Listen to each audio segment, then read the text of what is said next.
Hello everybody, it's Michaela, and unfortunately I'm coming to you on YouTube and not in person. But fortunately we can do YouTube, so I am thankful for it. I'm bummed we couldn't do this meeting in person. I think it probably would have been really beneficial to do it in person because there's quite a bit of content I want to go over. But it is what it is, and we're gonna roll with the punches, just like we've been doing for this entire last year. So I think we're experts at that by now. But thank you guys if you are watching this. I appreciate you. I appreciate you anyways if you're not, but hopefully you all are watching this. I originally had this sheet of paper. It's like mostly an outline for myself, so I keep on track and don't forget anything.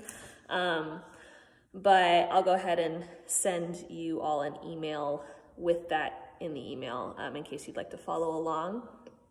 The first thing I wanted to go over is thank you times a million.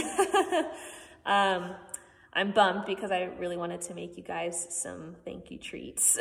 So I owe you guys, but I just am really thankful for all the volunteers who have helped out during the last year.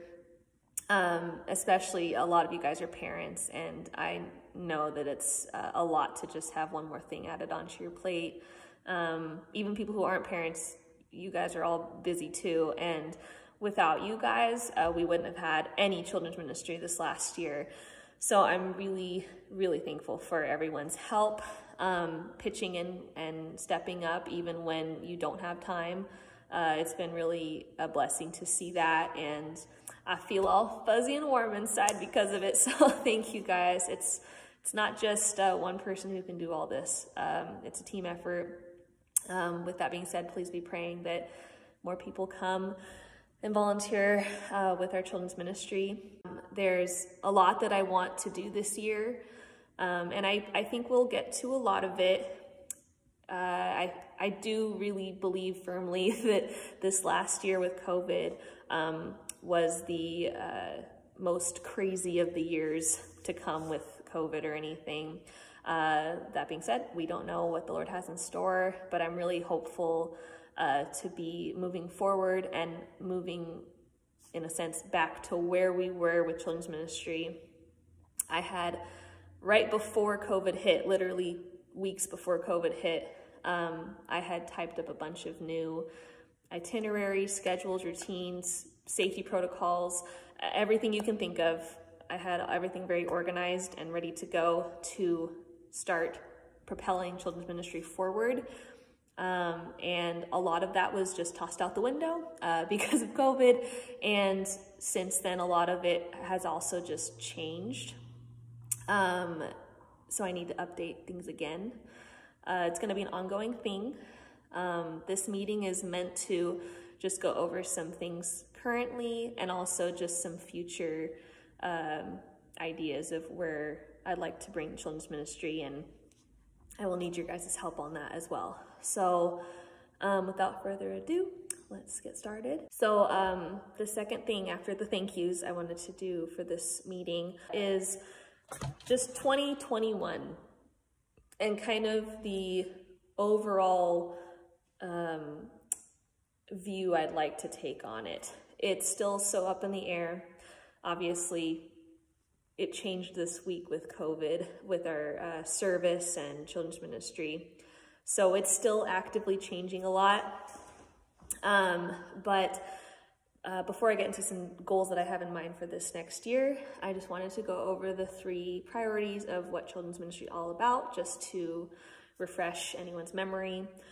Number 1 is that we are here to teach the children the full gospel. That is our number 1 priority. The second priority is to provide a safe space for our kids in the classroom.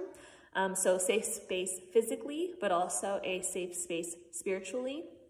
I would like parents who currently go here, as well as parents who are going to come here eventually, new parents, to know that their kids are in a good environment. They are in a safe place where they will be protected by the volunteers here, by the security team, and they will also be protected from a biblical standpoint as far as being taught biblical theology.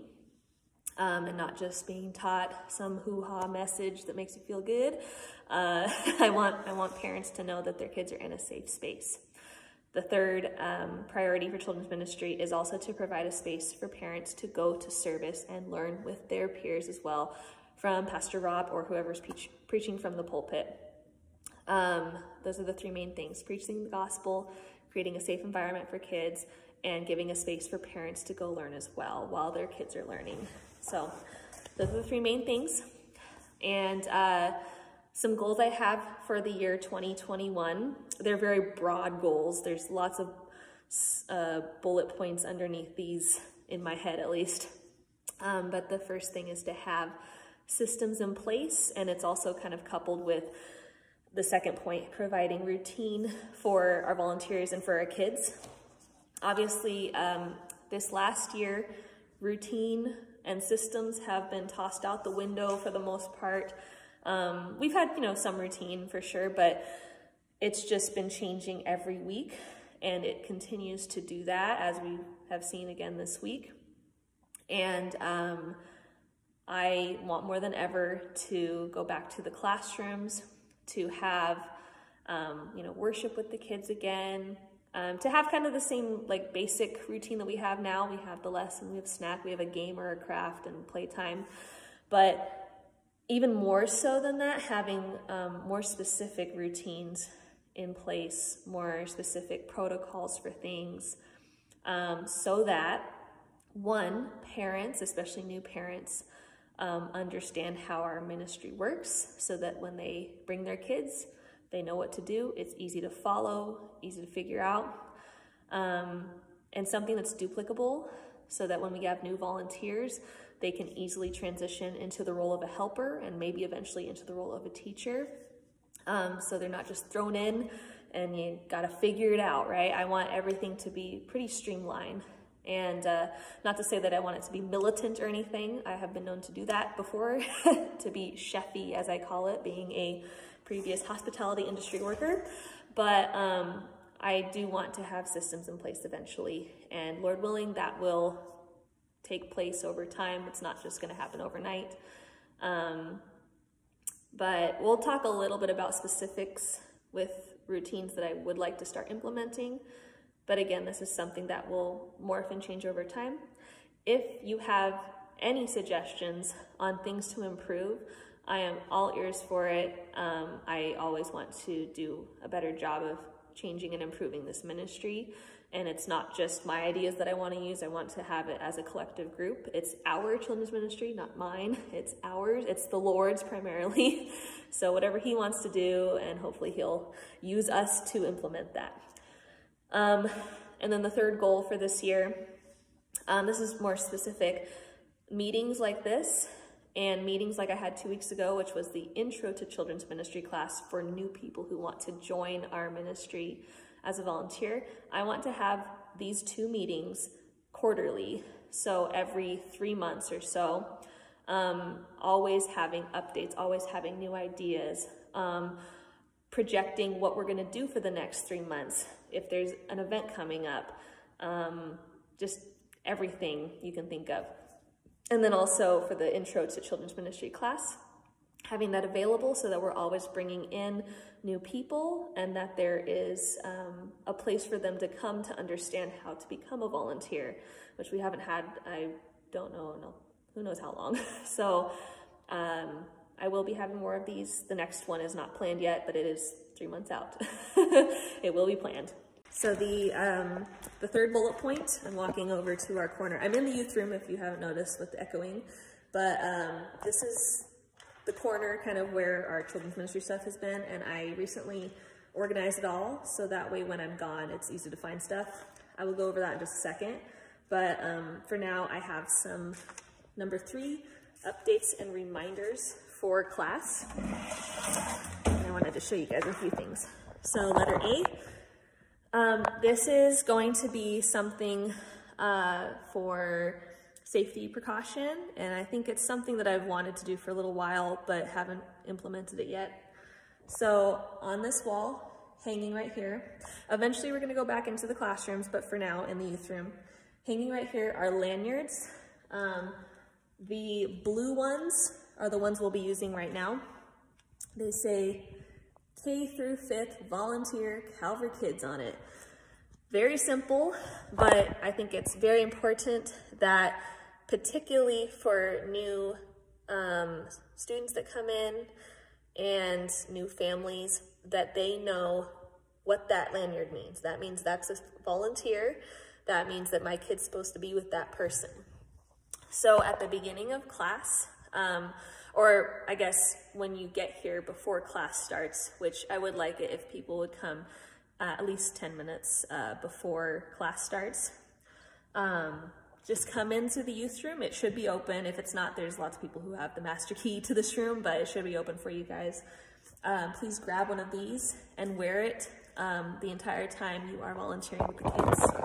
That way you are easily identifiable. There's that.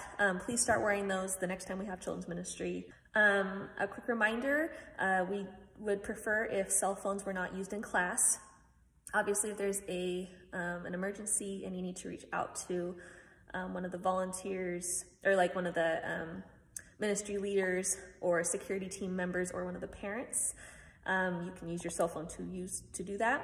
But otherwise, please have cell phones off in your pocket, in your purse, wherever you keep it, so that way we can give our full attention to the kids during class. Letter C, I've already said this a little bit. I want to look forward to going back to the classrooms.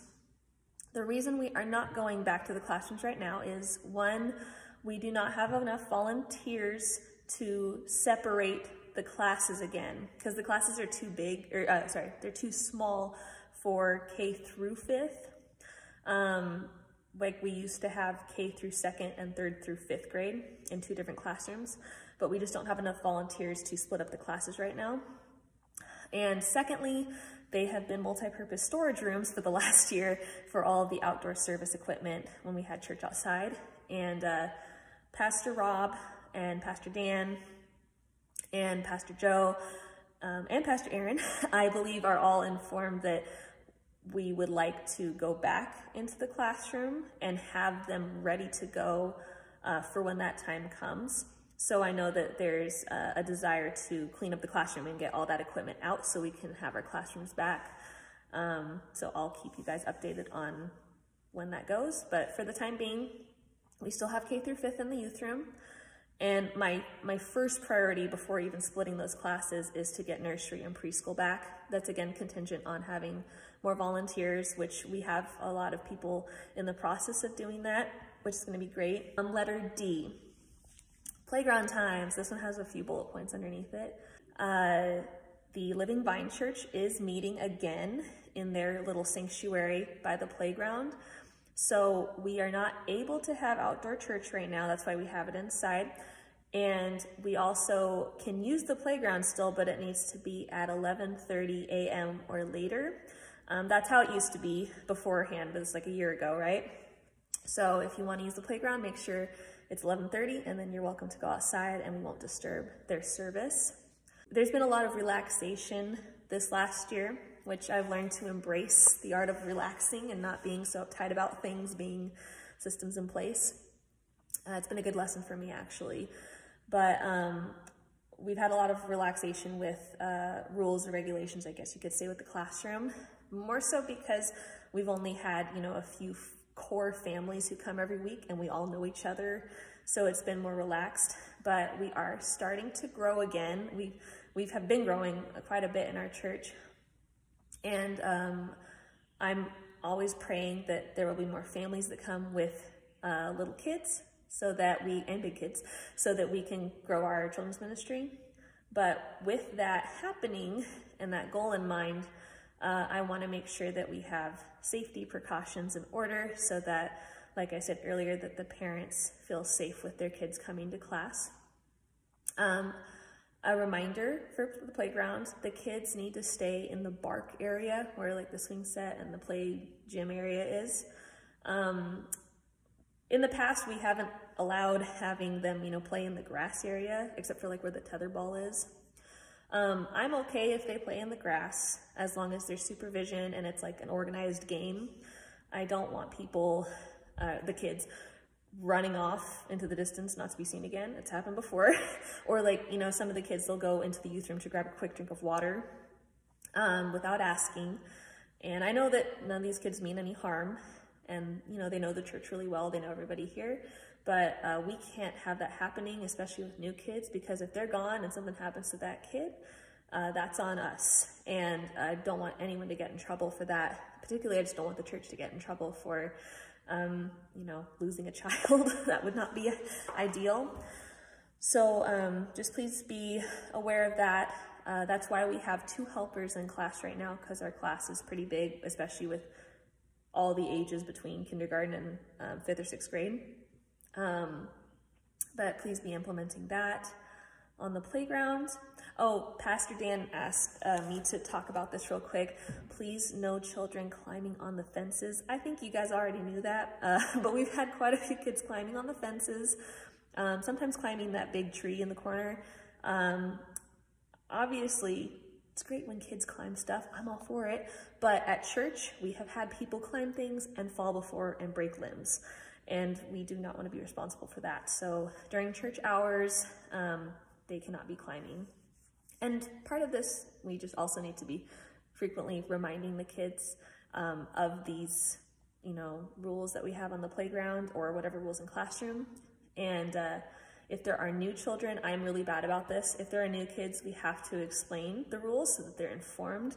Otherwise, I don't want them, you know, to feel like they're in trouble for not knowing the rules or the routine we have in class.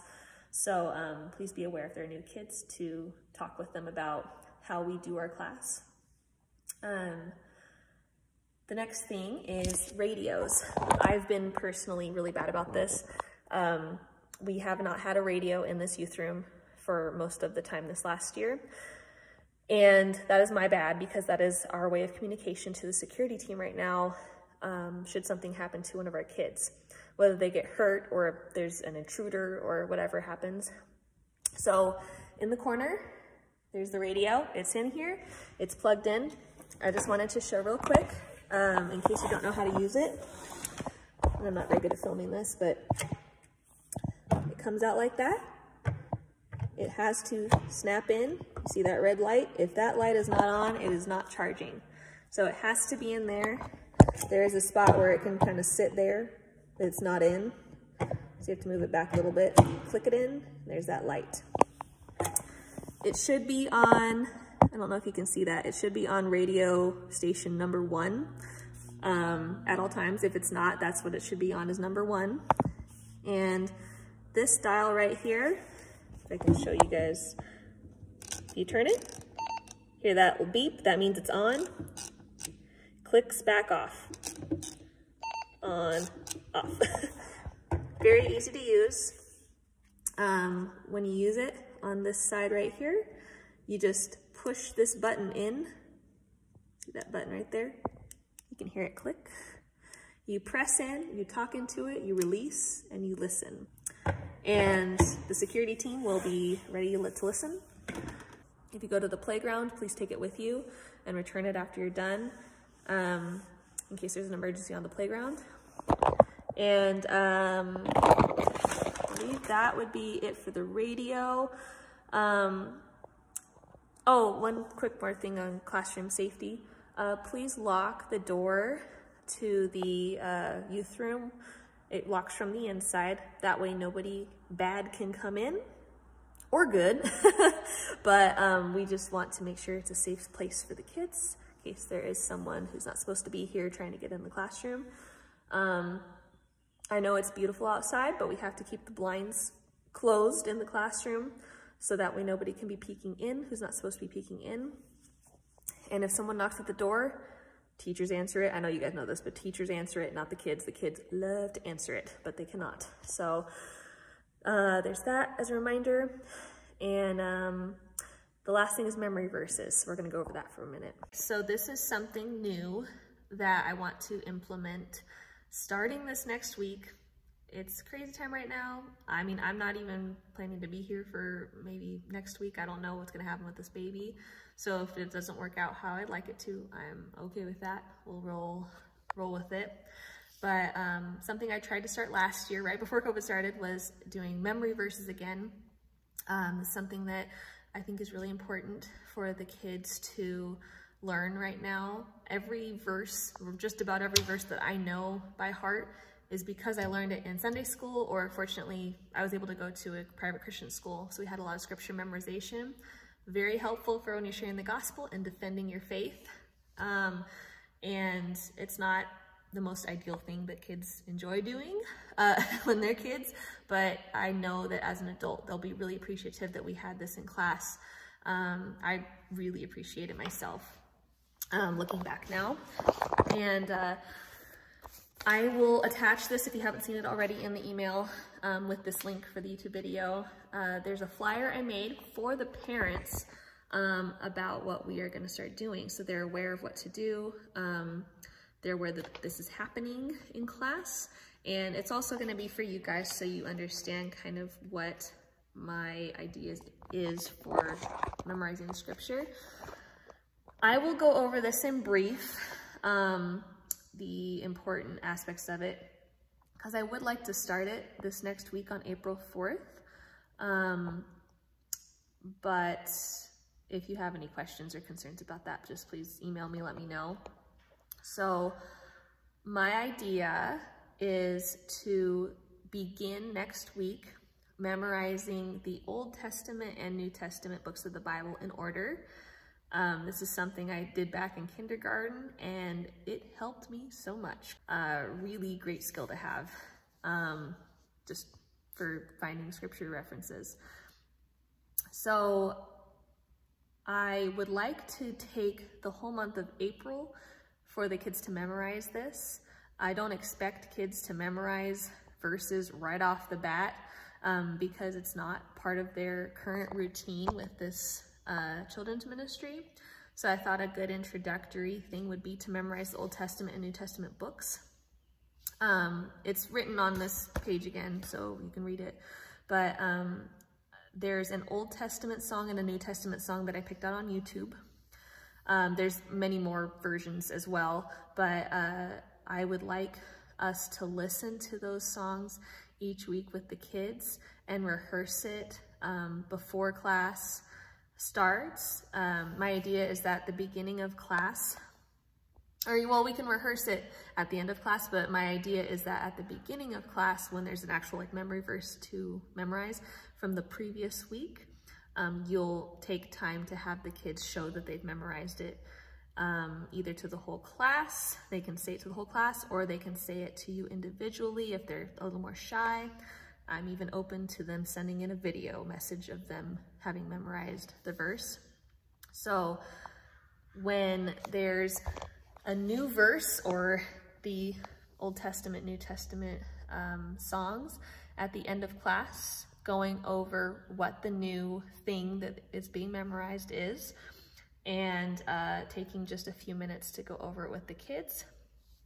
Another reason I have this pamphlet for the parents is so that they understand that it's really important for them to practice with their kids at home too. So it's not just that one time on Sunday that you're practicing for 5 minutes with the teacher, that their parents are actually actively involved in helping them memorize the scripture.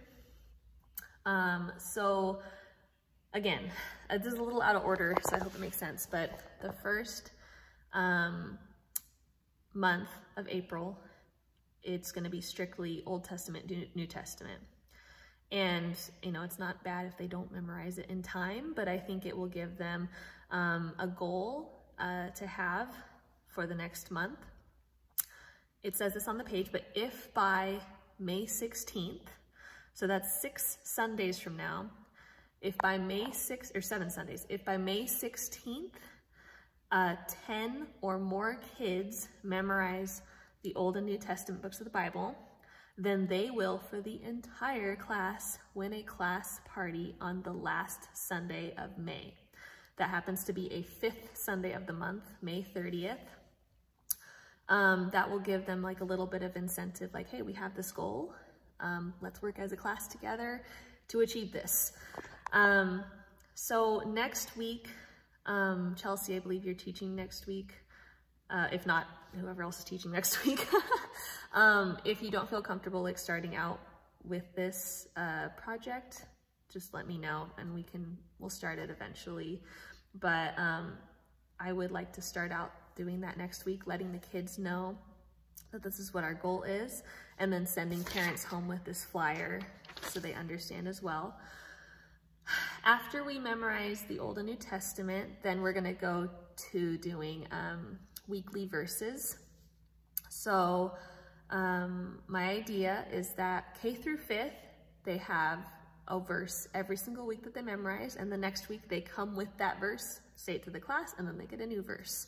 Or say it to the volunteer, however. I don't wanna make kids like say it in front of the class if they don't want to. And once we have nursery back, or not nursery, preschool back, they'll just be doing one memory verse every month. So it's not so much for them to memorize one a week, but just practicing one verse every month. And no pressure if they don't memorize it. Same with the other kids. Like, I don't want them to feel like overly pressured, but that's why I want to have a little bit of incentive so that they have a goal and they can practice their skills. I know kids can memorize. Like, I've seen kids memorize the Declaration of Independence and they're like, you know, in 3rd grade. So I have faith in these kids. They can memorize a little Bible verse. So as far as incentive goes for that, I wanted to show you guys on this door, I have one of these lovely charts. On this side, I have the names of the kids, and I probably don't have all of the names of the kids. They were just the ones that came to my head that come regularly. And then on the, where should I point? Right here. On the top part here, it's gonna be the verse or the books of the Bible that they're memorizing. Every time that they do succeed in memorizing a verse, they will get like a little sticker next to their name. So that way they can track their progress. I know that visually when I was a kid, I loved seeing like, I have 5 stars. So excited, like I'm making progress. And again, kind of like I said with the class party on May 30th. So every time the kids memorize 12 verses in a row, that's 3 months worth of scripture memorization. They're able to get a little prize out of a prize box that I have, which I can show that to you guys in the future. It's in one of the classrooms right now.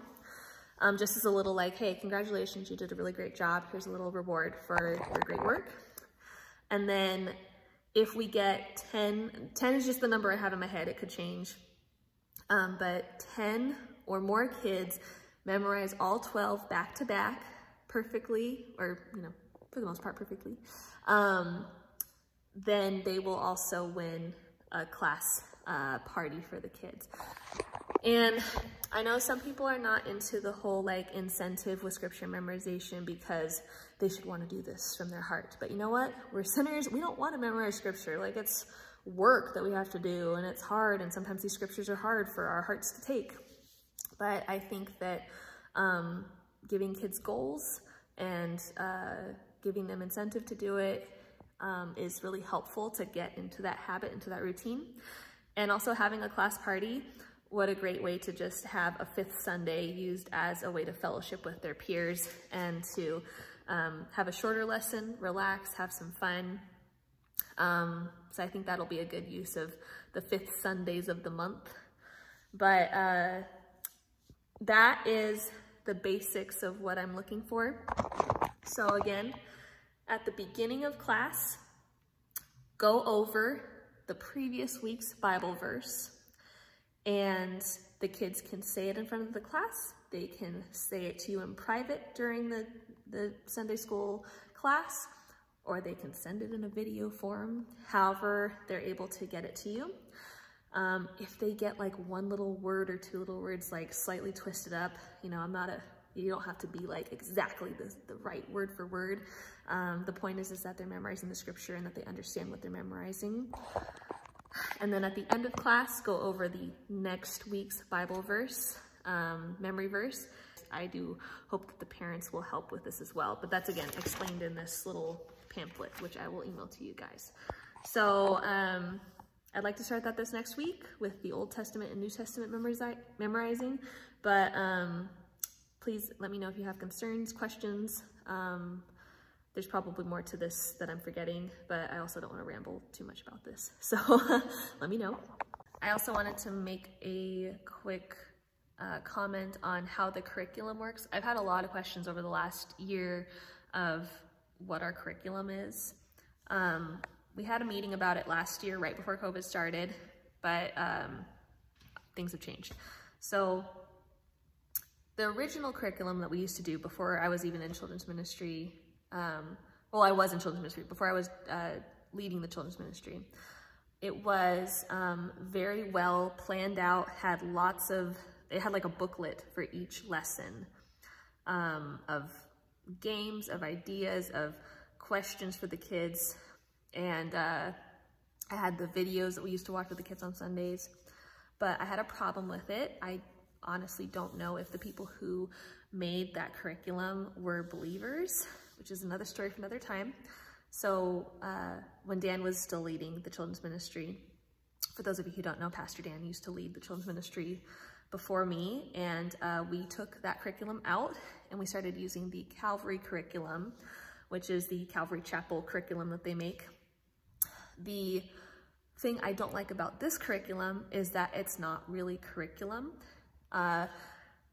They are in the process of making lots of different books of the Bible curriculum, and it includes a coloring page. It includes 2 maze/crossword puzzle pages with like words from the verses that you read in it, and 2 like worksheets. And they're made for like K through 2nd graders and then 3rd through 5th graders. There's a harder one and a easier one, which is all great. And I print those out for everyone every week. You guys aren't required to use them. I just want to point that out too. You do not have to use them if you don't want to, but they're there for you to use if you'd like. But the issue I was getting to is that there is no lesson plan with this. It is curriculum without the curriculum almost. It's just kind of like, here's the lesson, here's a coloring page for it, and here's a worksheet for it. And I think there's an issue with that too, with being so under-detailed that it doesn't help the teacher for that week to plan out a lesson. Obviously, there are a lot of people who are very gifted in teaching and creating a lesson plan on their own, but there are some people who maybe need a little bit of guidance in how to plan their class lesson. So I'm sure you guys know this by now, but just in case, what I've been doing is basically writing my own curriculum, which I really enjoy doing, and it makes me feel more confident as the director of the children's ministry to know that there's at least guidance for each lesson of how I'd like it to be taught. I don't expect people to teach word for word exactly what I'm writing, and nor do I really want that. What I've been writing to you guys in the emails is more of an outline of what the lesson's about, some questions that you can ask the kids to prompt their thinking skills.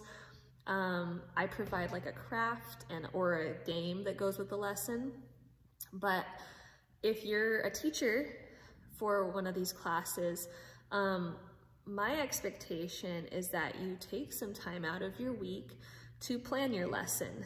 And you're more than welcome to use some of what I've planned in that lesson to help jumpstart your lesson or to get some new ideas. But if you have ideas of how to teach the class, maybe you want to focus on one aspect of the lesson, because some of these lessons have like 30 verses in it. Or if you have a craft or a game idea that you'd like to use, you're more than welcome to do that. I want people to use their own creative way to teach kids. I want people to feel like they have freedom to do so.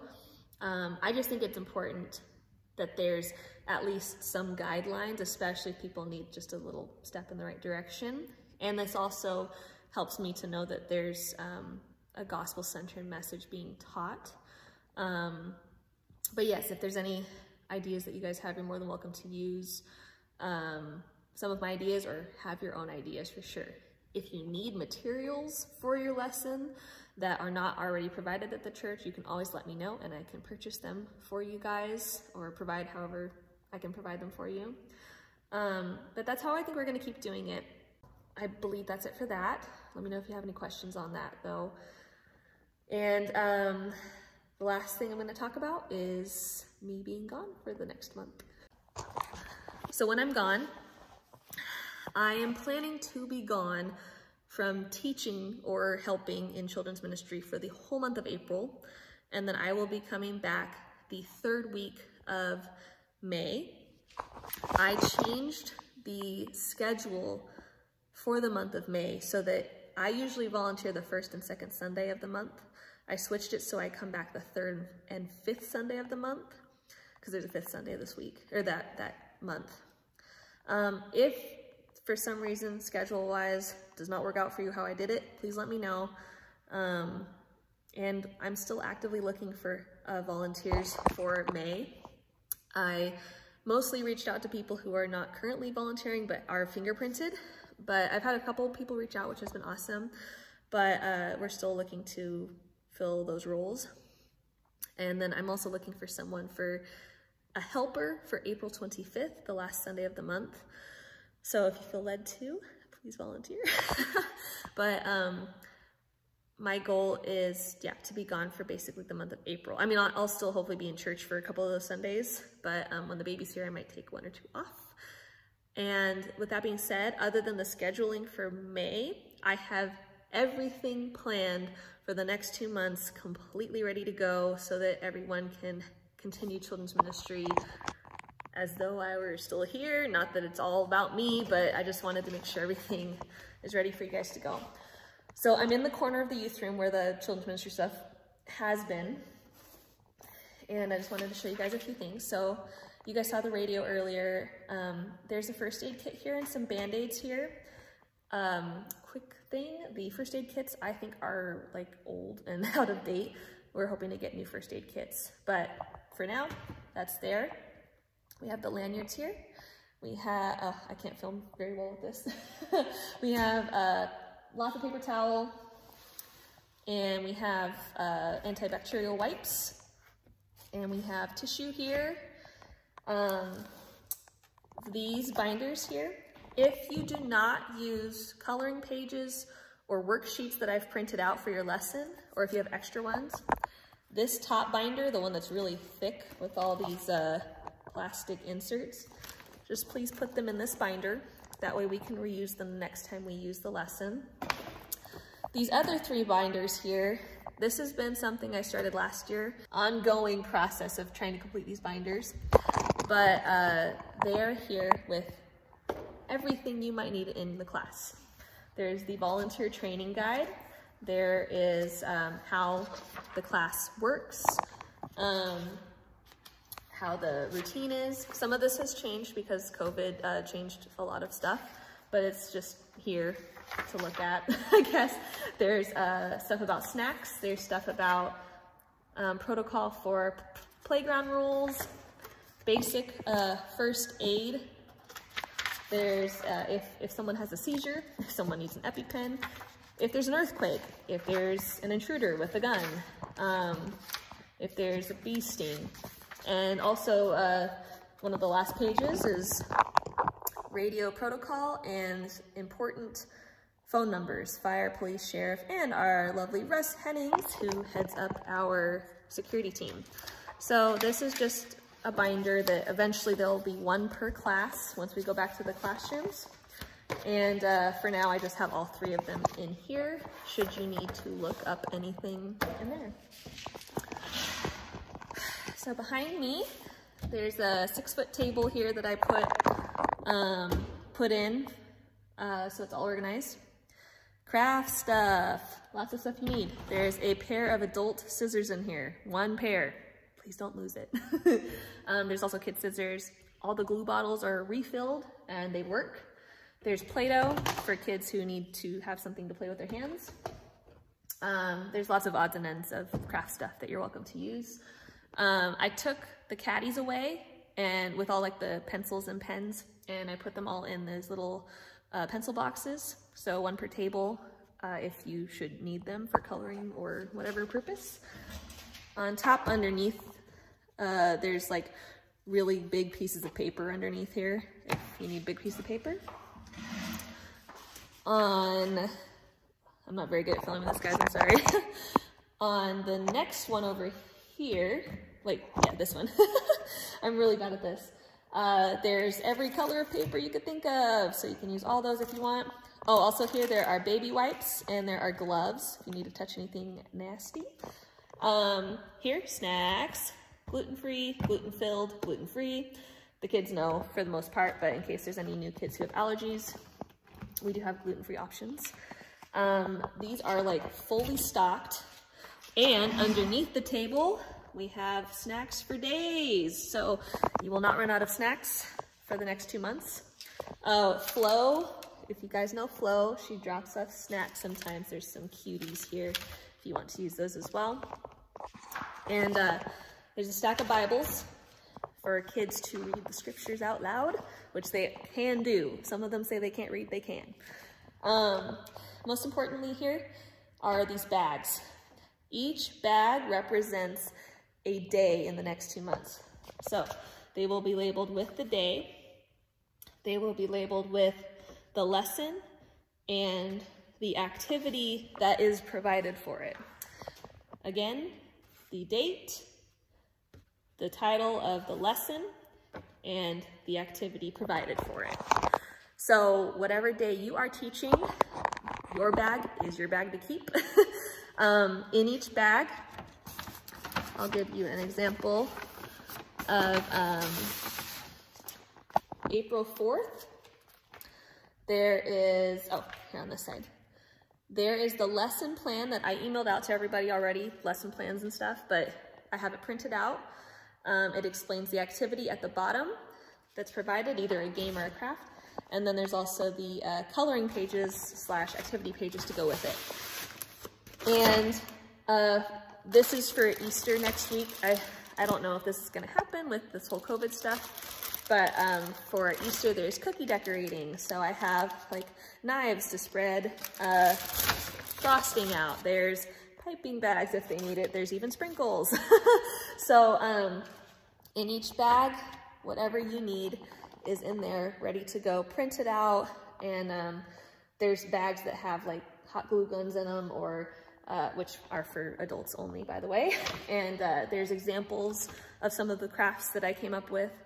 Like I said earlier, you do not have to use these crafts. You do not have to use these games. These are just there, ready for your disposal should you need a last minute idea.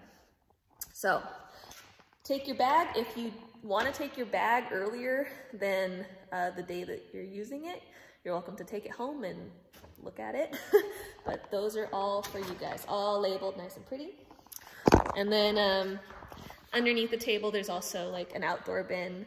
If you play outside, there's some Legos and Connect 4, stuff like that. And everything is ready for you guys to go. Oh, and also the water right there, that is for the kids to use. That's where they get their water right now. And there's brand new little Dixie cups, so they're ready to go with that. If the water runs out, let me know and I'll have someone refill it for you guys. The last thing is, oh, actually 2 more things. One is that the bridge guys, for most of you guys should know this, but the bridge guys have been faithfully setting up our children's ministry classroom for the last year, helping move the tables and the chairs. They are going to continue to do that each week faithfully. Thank you guys. If for some reason that doesn't happen, if they're gone or if they're doing something else, we'll make sure that some buff guys can help move the tables and get everything set up for you guys so it's ready to go in the morning. And the last thing is the Easter egg hunt. I do not know after today if it's going to happen, like if we're gonna have to just cancel it this year just to be on the safe side with COVID. It could still happen, but I'm not sure. If it does happen, I will be in contact with some of you guys. Reach out if you want to help volunteer. If I am not available to be there, this is April 3rd at 10:30 this Saturday. If for some reason the baby decides to come that day and I'm not there, I will need help to have it set up should it happen. I already know I've talked to a few of you that you will be able to help, but if there's anyone else who would be able to help instigate setting everything up, please let me know and I will give you more details on how it's gonna look. It's really simple, it's not a big deal, but you know, there's still stuff to do. So I wanna let you guys know how it's done. In this room right here, there's the entrance to the youth room, and directly across from it is this closet. It is opened by the master key. If it's not open, there are plenty of people who have a master key to open it. That is where I am keeping all of this Easter stuff. I have lots of prepared packaged eggs. Thank you, Jessica Langley, for helping me fill the eggs yesterday. There is a bag, white bag, with candy inside of it. That white bag is specifically for one named Isaac Ornay in case he gets chocolate and he's not able to eat chocolate, for those of you who don't know his allergies. So these are treats that he can have in there. Everything is nut-free, and everything is gluten-free as well, so that's good for allergies. But for him specifically, cannot have chocolate or the red food color dye. I also will have a plastic bin with this label on it so that kids can empty out their eggs and we can reuse their plastic eggs.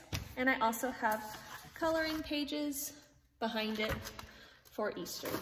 So if I am not here, all of this will be in this door right here. I keep it in there because it's locked and the kids will not be able to get in there and steal the candy, or I won't be able to take it and be tempted by it.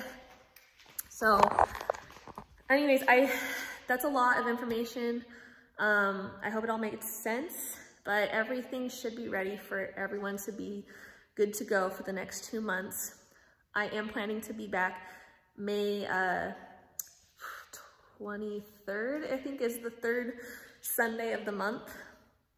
I'm planning to be back as a teacher with my little baby. That is prone to change depending on when it comes. I will keep everyone updated as best as I can regarding that.